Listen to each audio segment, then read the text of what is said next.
Let's start. The average person works 40 years, Okay. retires with enough money for 3. Wait, what?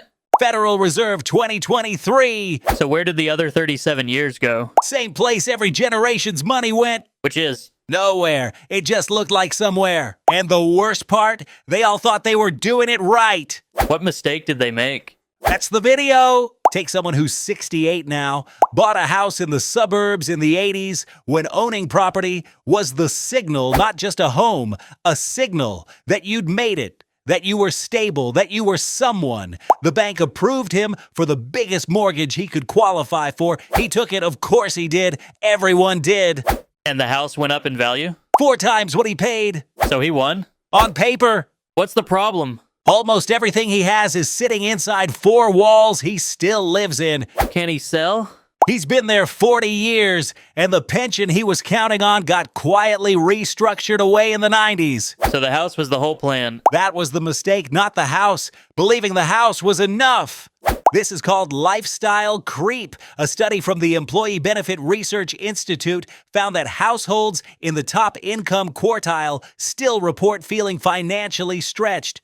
Not because they earn too little, because spending scales with earnings almost automatically every time without anyone making a conscious decision to let it happen. What about the ones who got hit by 2008? That's the saddest version. Why? Because the system genuinely moved against them and they still ended up in the exact same place. How?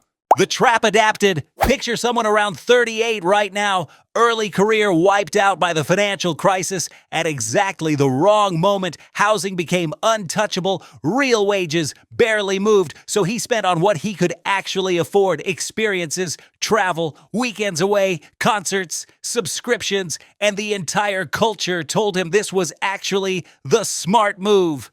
Spend on experiences, not things. You can't take money to the grave. Exactly that. That's not bad advice, though. It's not wrong. That's why it worked so well. As a trap. The most effective traps always feel reasonable from the inside. At 38, very little invested, no property, a low-level anxiety about the future that gets quietly managed by booking the next trip. Dalbar research shows that delaying serious investing by even 5 years costs roughly 40% of long-term compounding potential, not 20 years, 5. The experiences were real, the memories are real, but they quietly replace something that needed to be built. And the youngest ones? The ones who already talk about index funds at 19. Most financially literate generation in history. So they escaped it? They built a new version of it. How? They know all the right words. They just sometimes use them to perform wealth instead of build it. Think about a 24-year-old who's been investing for 3 months, talks about it online, knows what compound interest is, puts $50 a month into an index fund, and spends $200 a month on things whose primary function is how they look on camera. That's not that much money. It's not about the amount. What's it about, then? The arrival signal for her generation isn't a house or a career or a passport full of stamps.